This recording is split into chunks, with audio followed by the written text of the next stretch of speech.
Paz do Senhor a todos e todas. Continuando o curso de pregadores da comunidade de Avenice, estamos falando sobre o conteúdo da pregação, focando especialmente os temas do querigma.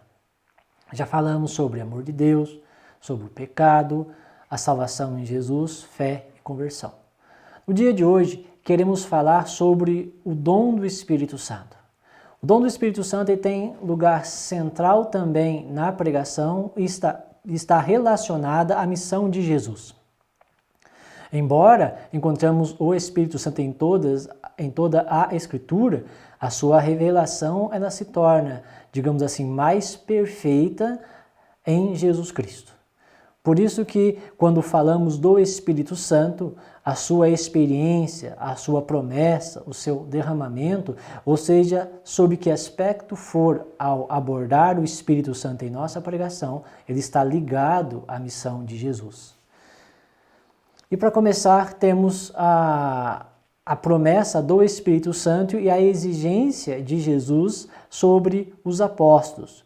Jesus que não permite aos seus apóstolos saírem de Jerusalém em missão falando do seu nome sem o Espírito Santo. E está escrito assim: e comendo com eles, ordenou-lhes que não se afastassem de Jerusalém, mas que esperasse o cumprimento da promessa de seu Pai, que ouvistes, disse ele, da minha boca. Porque João batizou na água, mas vós sereis batizados no Espírito Santo daqui a poucos dias. Portanto, Jesus ressuscitado, ele dando sinais de sua vida, presente ali na comunidade primitiva, ele dá a eles uma ordem. Essa ordem significa que, em hipótese alguma, eles devem sair de Jerusalém sem receber o Espírito Santo. Ou seja, eles não estão autorizados a falar em seu nome, a pregar sobre o seu mistério redentor, a testemunhar a sua ressurreição sem o Espírito Santo. Podemos dizer que Jesus, ele se refere ali, sobretudo, à força do Espírito Santo no testemunho cristão, à força do Espírito Santo, o poder do Espírito Santo na vida de cada homem e de cada mulher, mas também nas tribulações, provações e perseguições que os apóstolos irão encontrar em seu caminho. Por isso, Jesus ele lhes dá essa ordem: em hipótese alguma, preguem sem o Espírito Santo, vocês não têm essa autorização. E qual que é a ordem que ele dá a eles? Que esperem o cumprimento da promessa do Pai. É muito interessante que Jesus está, nesse texto, um pouco antes de ascender aos céus. Portanto, ele está em suas últimas conversas com os discípulos, digamos assim. E Jesus poderia falar de muitas coisas, ele poderia falar de muitas exigências. A Bíblia, na realidade, tem muitas promessas de Deus, mas Jesus vai se lembrar exatamente dessa. E diz sobre essa uma que eles devem esperar. E a esperança, conforme São Paulo fala em Romanos 5,5, ela não engana, ou seja, é para vocês esperarem que a promessa está para se cumprir. Essa promessa, esse Espírito Santo que lá no Antigo Testamento era dado ocasionalmente, apenas a algumas pessoas especiais como os reis, os juízes e os profetas, agora pessoas comuns. Os pescadores da Galileia, as mulheres do grupo de Jesus vão receber essa mesma unção, vão receber essa plenitude, mas não de forma esporádica, visando apenas um certo momento ou uma certa obra, mas vão receber o Espírito Santo de modo pleno. O Espírito Santo vai vir e permanecer na vida deles. Porque aquele batismo de João, ele diz que é um batismo na água, que era um batismo de conversão, ao qual mesmo João falava, mas eles serão batizados no Espírito Santo.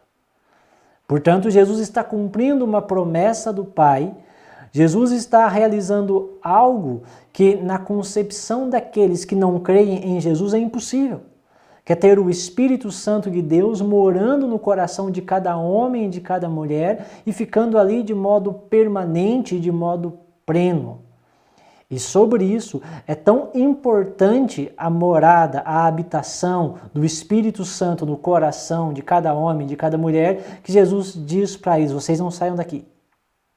Vocês não abandonem essa promessa.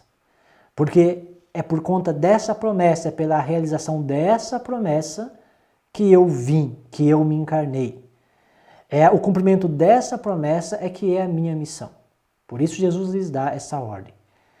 E ainda no versículo 8 do capítulo 1 ele fala: mas descerá sobre vós o Espírito Santo e vos dará força. E sereis minhas testemunhas em Jerusalém, em toda a Judéia e Samaria, até os confins do mundo. Jesus sabia que o ser testemunha, o testemunhar a sua ressurreição, os seus milagres, anunciar o Evangelho, Jesus sabia que isso não poderia se dar simplesmente por força humana. Ele diz que a força do Espírito Santo é dada para essa missão. A força do Espírito Santo é dada para esse testemunho. E testemunho em qualquer lugar, em Jerusalém, Judéia, Samaria, até os confins do mundo. E há aqui uma curiosidade, que quando o texto fala: mas descerá sobre vós o Espírito Santo e vos dará força, receber o Espírito Santo significa receber aquele que é a razão da força. Ele é mais que a própria força. Ele é o gerador da força. A tradução ela não dá conta de abarcar esse significado. Mas quando o Espírito Santo vem sobre nós, quer dizer que nós estamos recebendo aquele que é a razão da vida das coisas. Estamos recebendo aquele que é a razão do movimento das coisas. Estamos recebendo aquele que é também a razão do existir das coisas. Portanto, receberemos o Espírito Santo, o gerador da força, a razão da força, e nós teremos essa força que vem dele em nós para testemunhar. Por isso que quando os apóstolos se levantam para pregar o Evangelho, ou que quando uma pessoa que se abre ao Espírito Santo se propõe a mudar de vida, ela muda de vida. Quando os apóstolos se propõem a pregar o Evangelho, essa pregação tem poder, porque eles têm o Espírito Santo no seu coração. Não é simplesmente porque eles falam bem, porque eles não falam bem. Atos dos Apóstolos, capítulo 3 e 4, nos atestam que Pedro e João eram homens simples, então não eram retóricos. Então não eram como os grandes sofistas da Grécia Antiga que falavam com persuasão. Paulo, ele mesmo afirma que ele não era um homem de grande discurso e de grande retórica, mas que o poder da pregação cristã, do testemunho cristão, está no Espírito Santo. Que é o Espírito Santo quem convence e não a retórica, não a dialética, não as regras de persuasão. Quando falamos sobre o Espírito Santo, nós, no anúncio, na pregação querigmática, o Espírito Santo está ligado diretamente à missão de Jesus.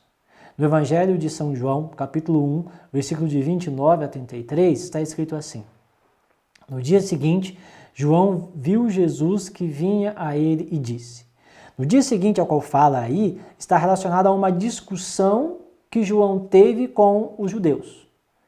E essa discussão era exatamente em ser Jesus o Messias.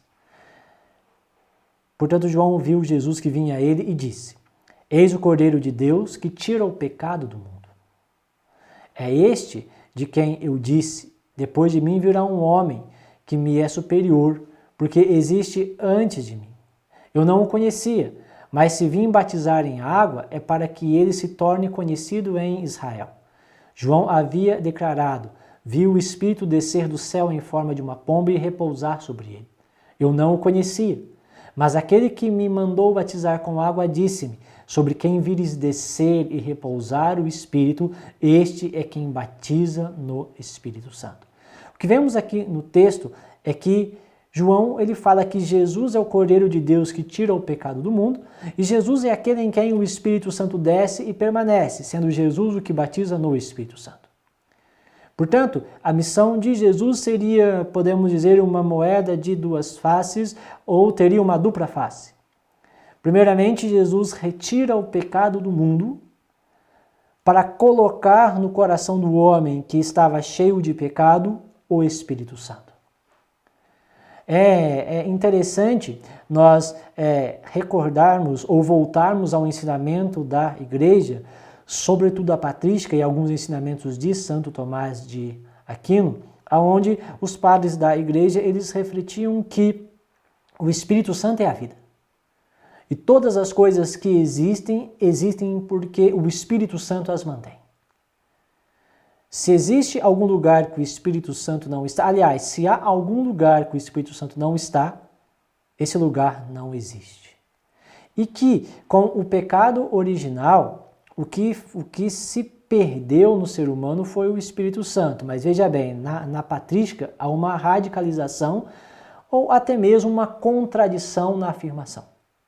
Porque se o Espírito Santo é a vida de todas as coisas, se há um lugar onde o Espírito Santo não está, esse lugar então ele não existe, então dizer que o Espírito Santo ele deixa de estar em alguém significa que esse alguém deixa de existir. Mas mesmo quando o ser humano se afasta de Deus, ele continua existindo. Deus o continua chamando. Portanto, o que o pecado faz é atravessar essa relação do homem com Deus no Espírito Santo. O homem, o ser humano, foi criado para viver no Espírito. E o pecado seria exatamente essa saída da vida no Espírito. Não viver a vida no Espírito. O Espírito Santo continua de modo misterioso sustentando a criação. Mas a criação atravessada pelo pecado não vive mais a vida no Espírito, mas vive a vida mundana da mentalidade de pecado. Não vivendo a vida no Espírito, o seu relacionamento com Deus ele é limitado ou quase que inexistente. Santo Tomás de Aquino, portanto, ele vai dizer que Jesus ele retira o pecado do mundo e dá o Espírito Santo para que no Espírito o homem comece um novo relacionamento com Deus. Portanto, é um novo modo de estar do Espírito Santo no homem. Portanto, o que o pecado faz em nós? Muitos estragos morais, estragos na nossa vida, dos nossos relacionamentos, mas o que o pecado faz em nós é atravessar essa nossa relação com Deus no Espírito Santo. Pecar é sair da vida no Espírito. Pecar é deixar de ter essa relação ou de ter a vida guiada pelo Espírito Santo.